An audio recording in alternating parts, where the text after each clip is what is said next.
Morning, সুপ্রভাত সবাইকে। আজকের দিনটা একদম অন্যরকমভাবে শুরু করছি। এখন বাজে ঘড়িতে সকাল 6টা। আর আজকে আমি, আমার মা আর আমার বাবা, আমরা তিনজন মিলে চলে যাচ্ছি মায়াপুর ইস্কন টেম্পেলে।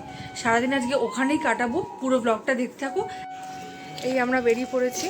এবার আমরা অটোতে করে শিয়ালদা যাব। শিয়ালদা থেকে ট্রেন ধরবো কৃষ্ণনগর সিটি লোকাল। মায়াপুর হলো মহাপ্রভু চৈতন্যদেবের জন্মস্থান। এটা নিয়ে তো আলাদা করে কিছু বলার নেই। মায়াপুর দুরকমভাবে যাওয়া যায়। একটা হচ্ছে শিয়ালদা থেকে কৃষ্ণনগর সিটি লোকাল ধরে কৃষ্ণনগর নেবে, সেখান থেকে টোটো অটো করে ডাইরেক্ট তোমরা চলে যাবে মায়াপুর। আর দ্বিতীয়ত হচ্ছে হাওড়া থেকে কাটোয়া লোকাল ধরে নবদ্বীপ ধাম থেকে নেমে সেখান থেকে ঘাট পেরিয়ে মায়াপুর যাওয়া যায়। আর যারা যারা ট্রেন জার্নি করতে পছন্দ করো না, প্রবলেম হয়, তারা ধর্মতলা থেকে ডাইরেক্ট বাস পেয়ে যাবে।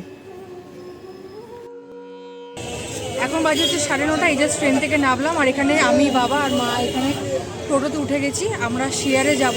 তিনজনের আমাদের 200 টাকা নেবে। এখন আরেকজন নেবে, তারপর টোটোটা ছাড়বে। শিয়ালদা থেকে কৃষ্ণনগর লোকাল প্রতি ঘন্টাতেই তোমরা পেয়ে যাবে। টিকিটের দাম হচ্ছে 25 টাকা করে। আর ট্রেনটা কখন কখন ছাড়ে সেটা তোমরা ওয়্যার ইজ মাই ট্রেন এই অ্যাপটা থেকে জানতে পেরে যাবে।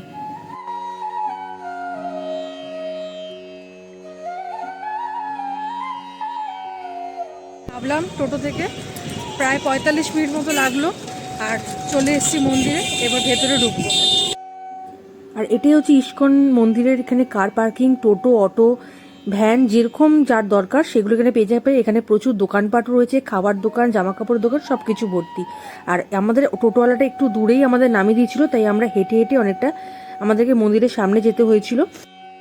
উঠেছে আজকে হচ্ছে মানে সব থেকে মানে কি বলবো, এত রোদ মানে টেকা যাচ্ছে না। কালকে পর্যন্ত বৃষ্টি হলো, আর আজকে দেখো মানে এত রোদ, মানে হাঁটতে পারছি না, এত গরম। এটাই হলো মন্দিরের প্রবেশ পথ। এখান থেকে প্রবেশও হয় আর পাশ থেকে প্রস্থানও করা যায়। আর এটা হলো নিউ মন্দির, যার কাজ এখনো চলছে, পুরোপুরি কমপ্লিট হয়নি। মন্দিরের ভেতর ঢুকে পড়েছি, আর পুরোটা ঘুরিয়ে তোমাদেরকে আমি দেখাচ্ছি। আর এখান থেকে শুরু হয়ে গেছে সমস্ত রকমের দোকানপাট, ঠাকুরের প্রসাধনী জিনিস, জামা কাপড়, সমস্ত কিছু এখানে পাওয়া যাচ্ছে। প্রসাদের দোকানও রয়েছে। আর এখান থেকে সোজা চলে গেলে পুরনো মন্দিরের মেন গেট তোমরা পেয়ে যাবে। এই মন্দিরটির নাম হলো চন্দ্রোদয় মন্দির, যেটা আরেকটা নামে পরিচিত, সেটা হলো ভেদিক প্ল্যানেটোরিয়াম। পঞ্চতত্ত্ব দেবতা রাধা মাধব, নৃসিংহদেব এবং চৈতন্য মহাপ্রভুকে উৎসর্গ করে এই মন্দিরটি তৈরি করা হয়েছে। এই জাস্ট আমরা এখন মন্দিরে ঢুকবো। এখানে জুতো, ব্যাগ, ফোন সমস্ত কিছু জমা রেখে তারপরে ঢুকতে হবে। সো এই যে পিছনে এখানে রয়েছে জমা রাখার জায়গা, কোনো রকম টাকা পয়সা লাগে না। এখানে জমা রেখে এখন খালি পায়ে আমাদের ভেতরে ঢুকতে হবে।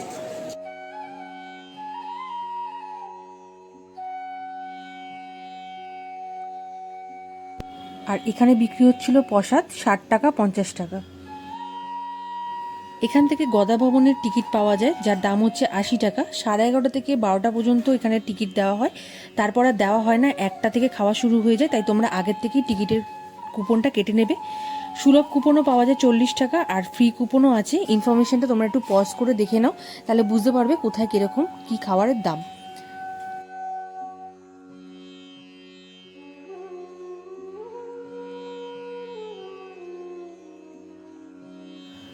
আর মেন গেট যেখান দিয়ে তোমরা প্রবেশ করছো তার বাঁ দিকেই দেখবে এখানে অখণ্ড সংকীর্তন হয়, যেটা 24 ঘন্টা চলে প্রতিদিন। আর এখানে রয়েছে যারা দূর দূর থেকে আসে বিশ্রাম করার জন্য জায়গা, আর জলেরও ব্যবস্থা আছে। যে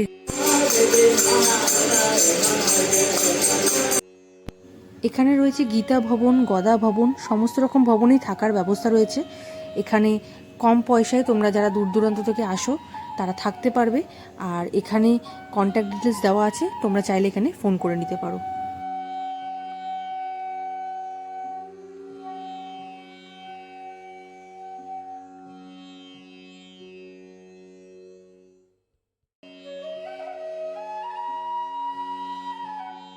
ঘড়িতে বাজে হচ্ছে এখন 1:30। আর একটা মন্দির দেখে এসে আমি আর মা এখানে বসে আছি, আর ওখানে বাবা বসে আছে। আর এত গরম লাগছে, চুলটা খোপা বেঁধে নিলাম এখানে বসে। আর এখন একটু বসি, তারপরে আমি আর মা আর বাবা যাবো হচ্ছে বাইরে লাঞ্চ করতে। মন্দিরের ভেতরে খাচ্ছি না, কারণ প্রচণ্ড লাইন, প্লাস খালি পায়ে যেতে হচ্ছে, জুতো এক জায়গায় রেখে, আর এই গরমের মধ্যে খালি পায়ে যেতে পারছি না, সেই জন্য আর ভেতরে খাওয়ার ডিসিশনটা নিলাম না, বাইরে গিয়ে খাবো। আচ্ছা, আমরা নিয়ে নিয়েছি এখানে ডিম ভাত, 3 জনের ডিম ভাত নিয়ে নিয়েছি। এখানে দিয়েছে হচ্ছে ভাত, আলু ভাজা, ডিমের ঝোল, আর সোয়াবিনের তরকারি, আর এটা একটা কিসের তরকারি ঠিক বুঝতে পারছি না। টোটালের দাম হচ্ছে 80 টাকা। মন্দিরের ভেতরে চত্বরেই পাওয়া যাচ্ছিল আখের রস, পার গ্লাস 20 টাকা করে। এখানে আমি, মা, বাবা 3 জনই খেয়ে নিয়েছিলাম, যেহেতু এত গরম রোদের মধ্যে পারছিলাম না, বারবার গলা শুকিয়ে যাচ্ছিল। আর এখান থেকে যাওয়া যাচ্ছিল হচ্ছে এই চন্দ্রদয়া মন্দিরের রাস্তাটা, যেটা 3:30 অবধি বন্ধ থাকে। সব কটা মন্দিরই 3:30 অবধি বন্ধ থাকে। আর এতটা টাইম কি করবো ভেবে পাচ্ছিলাম না, তাই আমি আর মা দুজনে মিলে ঘুরে ঘুরে ভেতরে জায়গাগুলো দেখছিলাম। এই জাস্ট মন্দির থেকে বেরালাম, 3:30টার সময় মন্দির খুলেছিল, আর আমরা জাস্ট ভেতরে ঢুকলাম। জুতো, তারপরে ব্যাগ, মোবাইল সমস্ত কিছু জমা রেখে ভেতরে ঢুকতে হয়। তো লেডিস ব্যাগ অ্যালাউ আছে, বাট জেন্টসদেরটা আমি ঠিক যাই না। তো আমরা ব্যাগটা নিয়ে গেছিলাম, আর মোবাইল আর জুতো সমস্ত কিছু বাইরে রেখে গেছিলাম। মোবাইলের জন্য নিয়েছে হচ্ছে 5 টাকা করে, আর ব্যাগ তোমরা যেরকম ইচ্ছা, প্রণামী বাক্সে যা ইচ্ছা দাও, সেটা তোমাদের উপর ডিপেন্ড করছে। আর এই জাস্ট বেরালাম, এখন একটু ভেতরটা ঘুরবো, তারপর ট্রেনের জন্য বেরিয়ে যাবো। বিকালবেলা মন্দিরটা দেখতে খুবই ভালো লাগছিল, সুন্দর হাওয়া দিচ্ছিল। আর মায়াপুর হচ্ছে একটা শান্তির জায়গা, যারা যারা গেছো তারা তো জানো, যতই দেখবে চোখ প্রাণ মন সব ভরে যায়। টোটোতে 250 টাকা নেবে, পুরোটাই রিজার্ভ করে নিয়েছি আমরা, 3 জন আছি। এই যেখানে সামনে বাবা, আর পিছনে আমি আর মা বসেছি। একদম আমাদের পুরো কৃষ্ণনগর স্টেশনে নামিয়ে দেবে।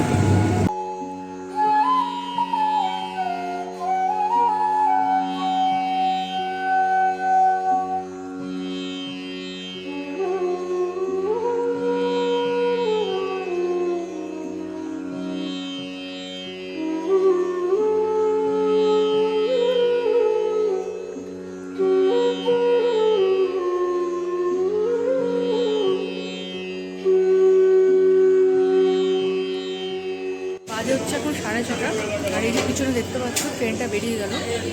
এই ট্রেনটা প্রচণ্ড ভিড় ছিল, তাই আমরা কেউ উঠিনি, মানে আমি, মা, বাবা কেউই উঠিনি।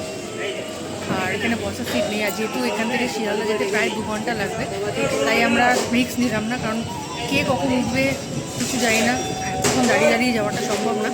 তাই আমরা ঠিক করলাম যে এরপরে যে ট্রেনটা আসবে 7:24 ছাড়বে আর কি, সেই ট্রেনটাতেই উঠবো। এখন আপাতত উঠেছি এখানে একটা দোকানে, এই যে চা নিয়েছি, চা খাচ্ছি, একটু বসি এখানে, তারপরে যখন ট্রেন আসবে তখন আবার। আর এখানে পাওয়া যাচ্ছিল কচুরি, 4টে 20 টাকা, তা আমরা খেয়ে নিয়েছিলাম এখানে দাঁড়িয়ে থেকে।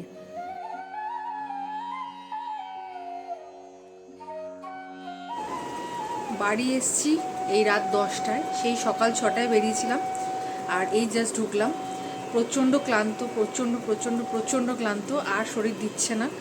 এখনই একটু খাওয়া দাওয়া করবো, তারপর আজকে শুয়ে যাব। ব্লগটা কেমন লাগলো তোমরা আমাকে অবশ্যই জানিও। যদি কিছু ভালো লেগে থাকে please do like, comment, share, and চ্যানেলে নতুন হয়ে থাকলে প্লিজ সাবস্ক্রাইব দ্য বাটন। আজকের জন্য টাটা, কালকে আবার দেখা হবে, বাই বাই। ভিডিওতে আমি চেষ্টা করলাম যতটা ইনফরমেশন দেওয়ার তোমাদেরকে। যদি কোনো ভুল ত্রুটি হয়ে থাকে তাহলে তোমরা আমাকে ক্ষমা করে দিও। তোমরা যদি এর থেকেও বেশি কোনো ইনফরমেশন জেনে থাকো আমাকে অবশ্যই কমেন্ট সেকশনে জানিও। আমি নেক্সট কোনো ভিডিওতে আমার এই ভুলগুলো শুধরে নেওয়ার চেষ্টা করব। আজকের জন্য টাটা, অন্য কোনো ব্লগে আবার নিশ্চয়ই দেখা হবে, বাই বাই।